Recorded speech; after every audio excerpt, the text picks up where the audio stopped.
গত 5 আগস্ট ছাত্র জনতার গণঅভ্যুত্থানে ক্ষমতাচ্যুত হন শেখ হাসিনা। দেশ ছাড়েন তিনি। তারপর থেকে হাসিনার ও বঙ্গবন্ধুর বাড়ি ও সম্পত্তিতে হামলা চলছে।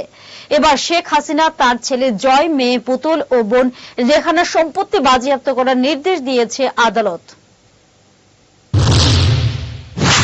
বাংলাদেশে সুধা সদনের বাড়িসহ হাসিনার পরিবারের সদস্যদের জমি ফ্ল্যাট বাজেয়াপ্তের আদেশ দিয়েছে আদালত। ঢাকার ধানমন্ডিতে 16 কাঠা জমিতে তৈরি হয়েছে সুধা সদন। এছাড়া হাসিনার ছেলে সজীব আহমেদ ওয়াজেদ জয়, মেয়ে সাইমা ওয়াজেদ পুতুল এবং ছোট বোন শেখ রেহানা সিদ্দিক, রেহানার সন্তান রাদ ওয়ান মুজিব সিদ্দিক ও টিউলিপ রিজওয়ানা সিদ্দিকের জমি ও ফ্ল্যাটও জব্দের বাজেয়াপ্ত করতে বলেছে কোর্ট।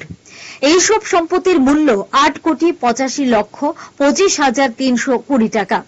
মঙ্গলবার ঢাকা মহানগর সিনিয়র স্পেশাল জজ মোহাম্মদ জাকির হোসেন গালিব ও দুর্নীতি দমন শাখার জনসংযোগ আধিকারিক আক্তারুল ইসলাম এই তথ্য জানান।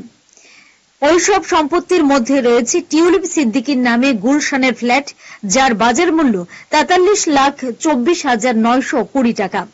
জয় ও পুতুলের নামে ধানমন্ডিতে থাকা 16 কাঠা জমি সহ সুধা সদনের বাড়ি, যার বাজার মূল্য 3,30,00,000 টাকা। রেহানা সিদ্দিকীর নামে ঢাকার অদূরে গাজীপুরে 8,75,500 টাকার 8.5 কাঠা জমি। গাজীপুরে আরেক জায়গায় 3 লাখ টাকা মূল্যের জমি রয়েছে। এছাড়া ঢাকার প্রাণকেন্দ্রে সেগুন বাগিচায় 18 লাখ টাকা মূল্যের ফ্ল্যাট রয়েছে।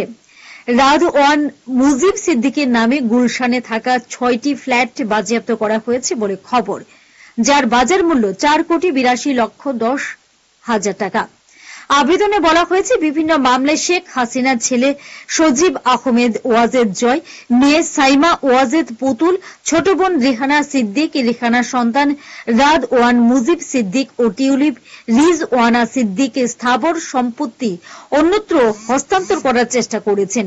এই অবস্থায় সমস্ত অভিযোগে সুষ্ঠু অনুসন্ধানের স্বার্থে অনুসন্ধান শেষ না হওয়া পর্যন্ত অভিযোগ সংশ্লিষ্ট ব্যক্তিদের এসব স্থাবর সম্পদ বা সম্পত্তির মালিকানা পরিবর্তন বা হস্তান্তর বা অন্য কোনো প্রক্রিয়ার মাধ্যমে হস্তান্তর করতে পারবেন না, এই মর্মে আবেদন জানানো হচ্ছে। Bureau report, headlines Tripura national.